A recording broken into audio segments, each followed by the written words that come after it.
let's at least rip the band-aid off, basically. I have decided a few things about my Genshin content. That's basically what it boils down to, is that this video is going to be talking about my thoughts about Genshin right now, the Genshin community, all that stuff. And then really diving into how I feel right now when it comes to actual Genshin content. The overall premise of this is just kind of like me confiding into y'all who watch this video, and who knows, like maybe this is something that resonates with people, and maybe other people will post their thoughts about Genshin. I'm pretty sure people do already. So I know that automatically people are going to be like, you know, oh, you're still going to do videos on Genshin, so why should we take your opinion? And to that I say, everyone's entitled to an opinion. You know, everyone's got an asshole. Everyone's got an opinion. It's just how it is. It's the same. It correlates. Okay. For me right now, and I kind of explained my frustrations a little bit in the video yesterday, the Should You Summon video. And it's coming to a boiling point because I noticed on my analytics, right? And this is not to say anything, you know, like, oh, I should be getting way more views. You know, I'm not going to pull an enviosity and be like, I should be the only one getting praise for disliking Sejuin or something like that. You know, that's not, it's not what I'm asking or what I'm talking about. What I'm asking, I don't know.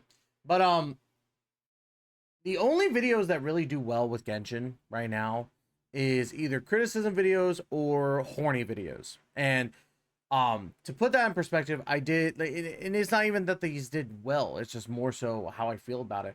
Like, I did a Genshin ass video, which came out really, really good. Big shout out to Dose the Sleepy. He works with Afro Senju, Rhyme Style, and all that. He did an amazing job on editing the video, and it did really, really well. At least in the perspective of my channel, because I'm still very, very small. But if you look at that compared to summoning videos like my Clorinde summon video, right?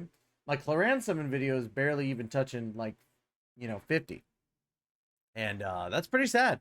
But when you compare the Genshin to the Wuthering Waves, like, again, very, very small. And, you know, this is just an example. Like, my Clorinde summons did 50 views, but my Yinlin summons did 700 views. And that's big. That shows that people would rather watch Wuthering Waves. And I don't think that there's a problem with that. I think that people who watch Genshin, you know, watch Genshin. If you watch Wuthering Waves, watch Wuthering Waves. If you play Genshin Impact, play Genshin. If you play Wuthering Waves, play Wuthering Waves. It don't matter to me. My overall point is that me being the type of person that I am and trying to become more understanding of where I am in my content creator like career, and at least trying to get better in that regard, I think it's abundantly clear that Genshin summons are just not going to do well anymore on my channel. Does that mean I'm not going to play Genshin? Does that mean I'm not going to talk about Genshin or summon on Genshin? Probably not. Doesn't mean that. I have my thoughts and opinions on Genshin, but I think it's kind of one of those things for me where I think that the video just needs to be, or the videos just need to reflect what I like. And I don't like summoning on Genshin, to be honest. I love Genshin in general. As you could tell, like, I've got posters and fucking the body pillow from, you know, a gag gift and shit. You know, it's not like I don't like Genshin. Like, I have plenty of Genshin memorabilia. I do love the game. But I feel as though for someone like me who's been playing since day one, I feel as though Genshin and Hoyoverse, it's just more of them just being scared, I guess, in a way, to make something great. Now, don't get me wrong, Genshin's already great. Like, Genshin's made its money, all that stuff. But what I mean by make it great is I think they're afraid to take risks on the product now, because they're just so big. A great example, and well, a great example in the sense of like comparison, right? And this doesn't excuse the actions of the person. This person is an absolute terrible fucking person. Vince McMahon of the WWE. Um, Vince McMahon, when he was running WWE, was very scared to try new things. After the Attitude Era, and for those who don't know, the WWE is a wrestling company, the biggest wrestling company today. And Vince McMahon was very scared to take those risks, even though he was a billionaire and he made so much money. He was afraid to make more money. And I feel that the Hoyoverse team is like that. Maybe it's being afraid, or maybe it's just that they don't care enough about the community. And since the release of Wuthering Waves, albeit Wuthering Waves has had a very shaky first like month. Like it's been bad.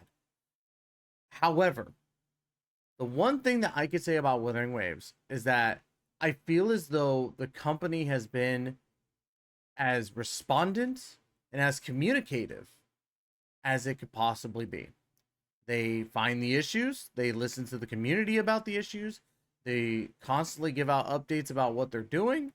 And yeah, as much as, people want to rag on them about the whole email thing, which absolutely understandable. Like, it's a terrible thing to have your emails leaked. I think overall, Kuro Games and Wuthering Waves have done what they can to show that they will communicate just as much as they can about situations and try to rectify it to the best of their abilities. Nothing could take away the stuff that happened, but it's how you try to rectify it that defines your character.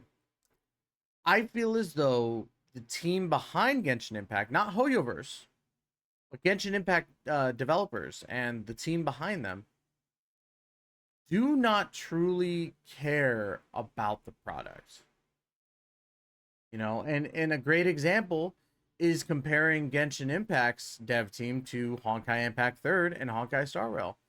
Both of those dev teams, from what I've seen, have given out more than what Genshin Impact does. Does that mean that they're still stingy? A little bit. There's some times where I'm like, we could have gotten some rewards for this or something or other, but we get 5 stars or S rank, characters in those games. We get like maybe a free 4-star every other update. So, I don't know.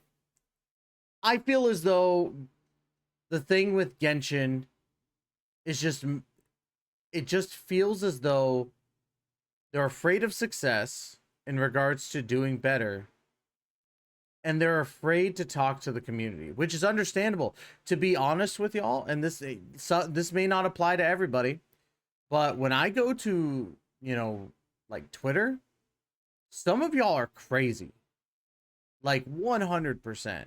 Like, y'all are headcanoning, shipping, doing all this crazy stuff, and as soon as somebody has a different opinion, y'all freak out. And instead of talking like adults and having a conversation, y'all freak out. Now, granted, that's fandoms in general, but I feel as though Genshin, it is the most vocal about headcanons. And not far behind it is HSR, though HSR's dev team actually kind of seems to give a crap about what we think. The only thing is that the headcanon shippers and the crazy people go after people who do not deserve to be gone after just because they said that they think a character's hot. AKA Tuonto, Tagtone, other people. Y'all went after them because they thought Robin was hot. That's pretty freaking insane, right? It's crazy. There's other things to the whole Robin thing with Tectone, but I digress. I think y'all kind of went a little overboard on somebody's opinion. Anyways, my overall point to all this, and it started out with me talking about videos, and that's where we're gonna end it. I'm pulling back a little bit on my Genshin Impact videos. Build guides you're probably not gonna see as often. There might be a time where I'll pull out a build guide and be like, hey, this is a character that I really like. And summon videos still might happen. I want Emily. I think Emily is going to be a fun character, and the fact that we're actually going to have burn support could be fun. There's definitely a possibility of it being able to be fun. But You know, that's probably the most of the summons. And then of course I'm going to react to the live streams. I think that the live streams are still good pieces of information and still good to like talk about, but you know, I think I'm going to be a little bit more critical. I think I need to. I think I've had a blindfold over my eyes for a long time, and it started to come off in 4.4 with the whole boycott thing. And now I'm starting to realize like maybe this whole time I was looking at this game with pink or rose colored glasses. And I think that's ultimately what I got to understand is that the rose covered glasses need to come off and I need to be more critical. And it goes, and it's not just this game, it goes with other games too. Wuthering Waves, I think I'm going to be a little bit more critical on as well. But at the same time, I think I'm going to enjoy the game more because, again, the company at least talks to us. Simple as that.